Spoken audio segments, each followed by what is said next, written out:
Continuing from volume 313. Here we go. But it's true. You've never heard Canelo, Sugar Ray Leonard, Floyd Mayweather. Floyd Mayweather said that at Top Rank, but he left. And then you never heard that again from him. You never heard that from Muhammad Ali. You know, Oscar De La Hoya, like Floyd, he knew his value. And when he had his issues with Bob Arum, he started his own shit. What frustrates people and why they make the ad hominem attacks on the likes of me, call me a fanboy, is what he said was true. Basically, he's got Anthony Joshua and Canelo on his books. Katie Taylor is the most bankable commodity in female boxing. Can't really argue with what he's saying. Or can you? You know, recently there always seems to be a disgruntled ex-MATCHROOM fighter. And the way people talk about it, it seems like a big crisis. Even to me sometimes it does, but a big crisis to who though? Let's remember, DAZN and Eddie had first priority to sign Ben Whittaker and Fraser Clark. But let's look at it. They came out of the Olympics. Neither of them had a gold medal. Ben's injured and he's just started his career. Hasn't had many outings. And if he is injury prone, how well is that going to turn out for him? Fraser Clark hasn't looked like he's totally inspired yet as their heavyweight hope. And let me tell you this now. I don't know what they paid out for Ben and Fraser, but I'm telling you this now. Mayweather didn't pay that out for a Richardson Hitchens. And we're talking about an elite prospect in terms of talent there. Over here, they're overpaying for relatively decent talent. But in America, Ben Whittaker and them guys, they couldn't get the signing fee that Ben Shalom paid. Couldn't get it. Couldn't get it. And DAZN ain't paying it. Frank Warren wouldn't have paid it either. He wouldn't have paid it. And I'm not critiquing them, they're good fighters. But we know there's more to it than just, yeah, we're going to pick up the talent to develop this roster on Boxer. There's more to it than that. Either Ben is trying to be Eddie Hearn Mark II, or he thinks, if I poach everything that Eddie wants to sign or what he has currently on his roster, then I'll have the power and he'll have none. But the facts are, Buatsi has been there since 2016. He headlined with Craig Richards last year. Didn't sell out the O2. He's unbeaten. He's one of the guys Eddie is talking about.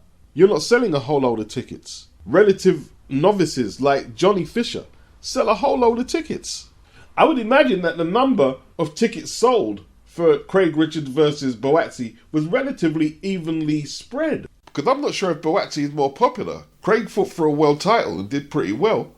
And has had decent exposure in some of the fights he's had on MATCHROOM and Channel 5. Buatsi's an Olympic bronze medalist, which is quite an achievement for a British fighter turning pro. You're supposed to be moving through the levels in terms of what you do in the ring and your commercial value quicker than a fighter who doesn't have Olympic medals. And you can't really say he is. Okoli, he's a world champion and an Olympian, didn't medal, and he does have skills. And he's a very effective cruiserweight, but the public just not gravitating to the guy. Between the two of them, they've probably been on 5 or 6 Anthony Joshua undercards, and some of these have been in stadiums. And they're still not able to headline and pack out arenas yet. And this is what Eddie discussed with October Red. They want fighters who are able to promote themselves as well. You've got to put in the work. Eddie reminded me of 50 Cent, the way he talks about G-Unit, especially Lloyd Banks. Lloyd Banks is just not prepared to do the press and the media and do what it takes to get more fans. Eddie's very aggressive. That's what I've seen recently. Very aggressive, very thick-skinned, and that's what he wants Conor to be. Rather than all this, I want everyone to love me and accept I'm innocent. Nah, let's get on. Let's get on. Let's get on. His dad, in the 90s, was near to the point of filing for bankruptcy. Yeah, it was that hard at MATCHROOM at one stage. Near to the point of filing bankruptcy. Had a heart attack. Most people will say it was through all the stress of keeping the business afloat, because Frank Warren was on top. Frank Warren himself, up till recently, had issues with the books at Company's House. There for the world to see. You got to be ruthless in this business. You have to be ruthless. When Frank got shot back in the day, he discharged himself from his hospital bed because he was worried the business would collapse. And when people say, why don't you hand over the business to your sons? Maybe the sons don't want it like that. You have to be a special breed to be like Frank Warren, taking on the cartel, Mickey Duff, Jarvis Astaire, and Barrett. Really? 43-year career, Frank Warren. 43 years in the game. His first card was Otis Gordon, versus Jerry the Bull Martin at the Bloomsbury Hotel. And his first event was riddled with issues. He wanted to put it on TV. The British Boxing Board of Control, whether it was a legit law, maybe they made it up, that a first-time promoter on his first venture cannot have his card televised. And Frank went through all these issues. He made the National Boxing Council when he couldn't get his way against the board and the cartel. He was fighting the board and the cartel because it was all the same thing, basically. It was all the same thing. George and Francis are probably glad to take a backseat, probably scared to take it over, thinking we can't do what Dad did. We can't. And he basically said that fighters tell on themselves. When fighters say, I don't feel like I'm a priority, it means you ain't doing numbers. You're not doing enough to sell yourself. Like Eddie expects the fighters to turn up at the fight cards, do the rounds, shake hands with the fans, with the media, make yourself visible. And a lot of them can't be bothered to do that. It's sink or swim. You know, right now, AJ is in an arena. He's fighting in an arena, and like, most of the tickets have gone. Most of the tickets have gone. And Eddie said they're not comps. He took a shot at Okoli in Manchester and Ben Shalom. He took a little shot at them, saying some people, you know, are ruining the game, just giving out comps is bad for the game because they want to fill out the arena. You know, but the truth is, yeah, there could become a stage where these fighters who have been privileged to get on a Wembley Stadium bill, a White Hart Lane bill, that might dry up because we don't have as much world champions. I don't know how long Fury's going to fight for, or AJ. Alan Babbage has got a fight in Poland soon against Rosinski for the vacant WBC Bridgerweight title. And Eddie made a purse bid, but he was beaten by a Polish company named KO Promotions. They put up $425,000, which is a considerable amount for a Bridgerweight contest. Hearn put up $350,000 and probably thought that would win. He didn't put up more money, and Babbage is mad. But I don't think Babbage understands how the politics are working in the game. Where did they get the $425,000 to put up, this Polish company? It's a lot of money. It's a lot of money. Remember, you've got to make a return on that. Well, for a start, how did Sky Sports end up with the broadcasting rights? Now, I could be wrong, but if you really believe there's a more plausible explanation, that's up to you. That's up to you. I believe they bankrolled the purse bid. Babbage is talking about he feels betrayed. Everybody expected the fight to be in the UK. Nobody thought that MATCHROOM could be outbid by Poland. It's crazy. Babbage is saying that Eddie's got bigger fish to fry. Joshua, Usyk, and Fury. What's Usyk and Fury got to do with Eddie?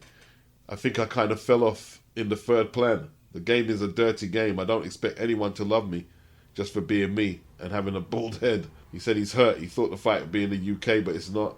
And he said he's going to give Eddie Hearn something to think about. He's going to see that he made a mistake. How much did you want him to bid on this fight? 500,000? I mean, they're not going to put it on pay-per-view. Once again, Ben has paid over the market value for something because he thinks it's going to benefit Boxer or he thinks it's going to hurt MATCHROOM. That's the truth.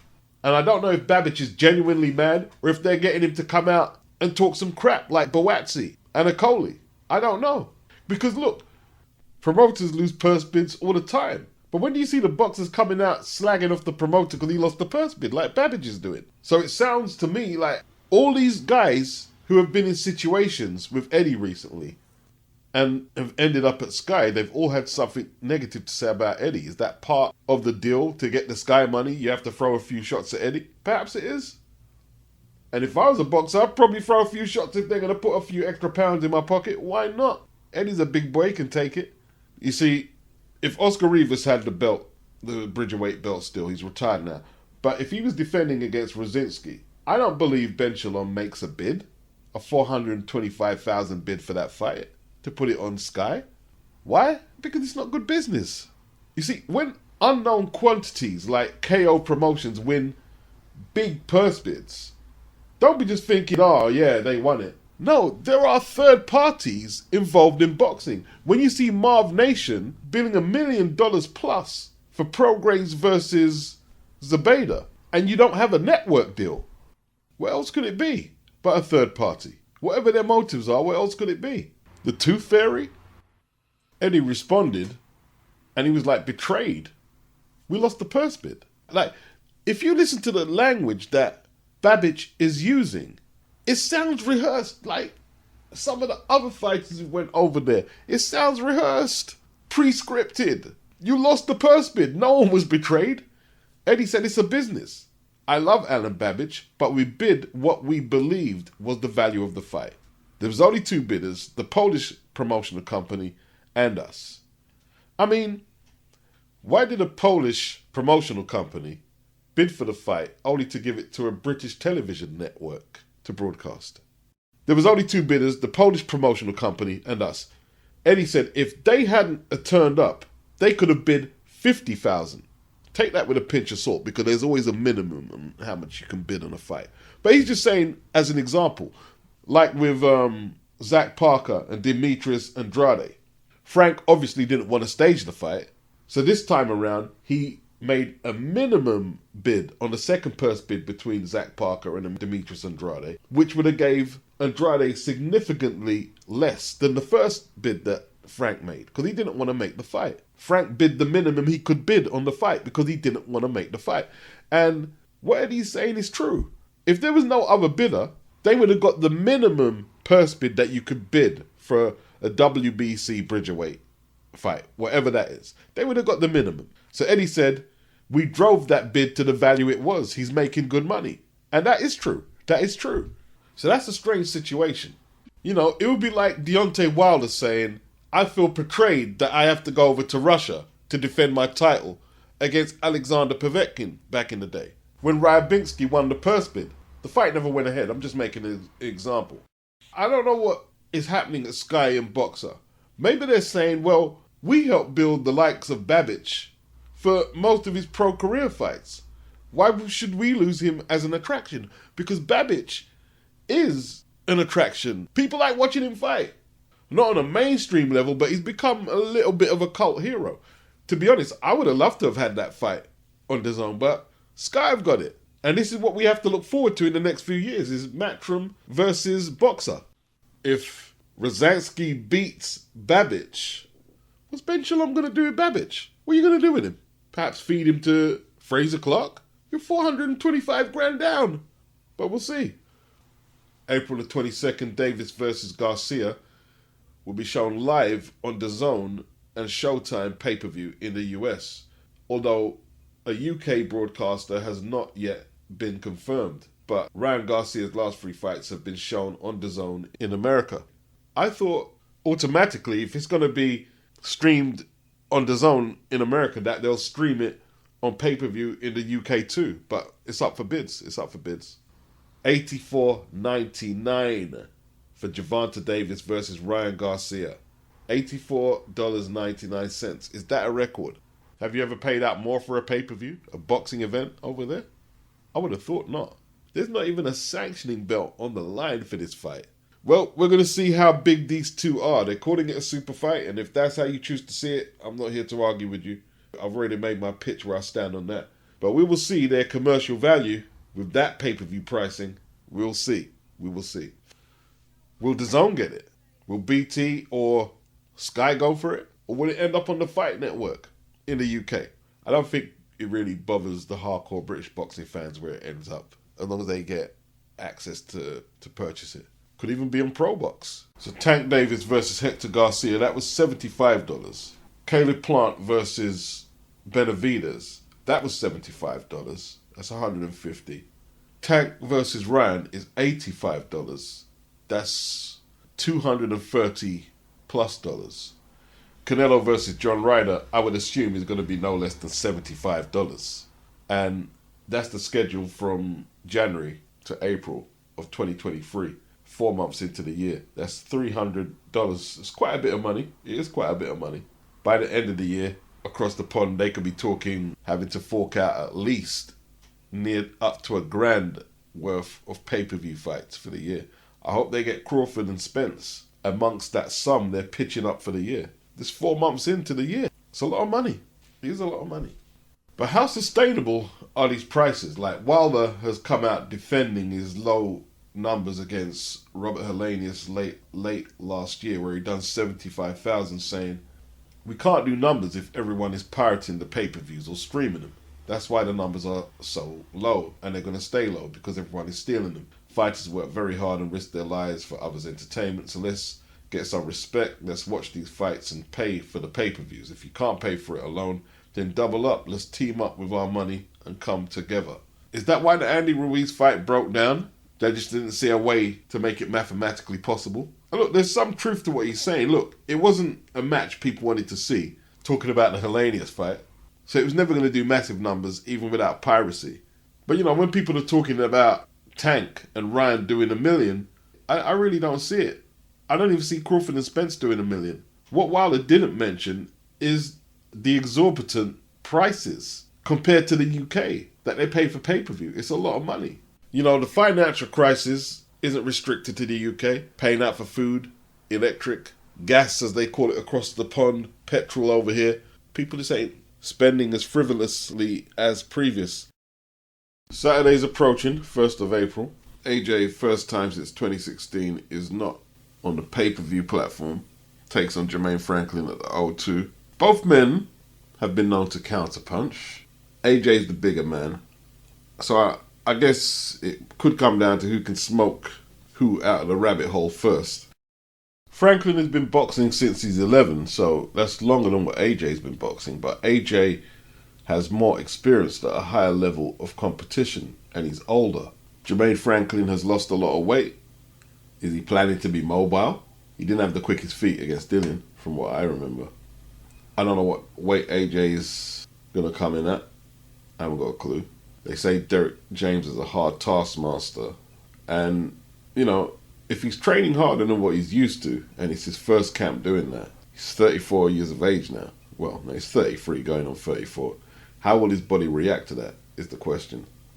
One of the bigger concerns is how you react after 2 defeats on the bounce and not winning since 2020. It's a long time. And sometimes it's hard to know where AJ is mentally. You try and gauge where he's at when he's talking at press conferences and stuff. And it's hard to gauge sometimes. It's hard to gauge. I think he's being very guarded about what he gives away and what he gives out. It could be the type of fight that is hard work. He makes hard work of it. Jermaine's got that old school sort of style. Tuck your chin in, good counters, tough. And he could be the type of guy you're tempted to underestimate. Jermaine is going to have to adjust his style from how he fought Dillian just to get at AJ. He will have to be more aggressive. AJ must avoid admiring his work because Franklin is going to be switched on, and it's just the minor errors that he'll have to work with against someone of AJ's physical proportions and athleticism. And I believe Franklin has the type of patience to wait to exploit them errors. So it could be a chess match, and AJ's got to stay switched on. Franklin likes the ropes, especially against big guys like Dillian, and you'll assume he'll like the ropes against AJ. So he won't have to worry. AJ won't have to worry about somebody who can utilize the majority of the ring and hit you from that backhand from the southpaw stance, straight rights, jabs. In fact, he could be relieved not to be fighting someone so unorthodox as Usyk as he's had to for his last 2 fights. So AJ just has to adjust to Franklin's rhythm, and the openings should present themselves to him. Late stoppage or lopsided points win for Anthony Joshua.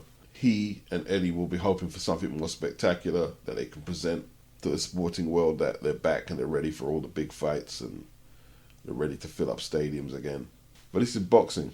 Trying to fight so you can please the press and the naysayers is a fruitless task, because fight to fight you're going to have differing results where you're spectacular and you made it look easy, or the other outings where it's more laboured and workmanlike but you get the job done.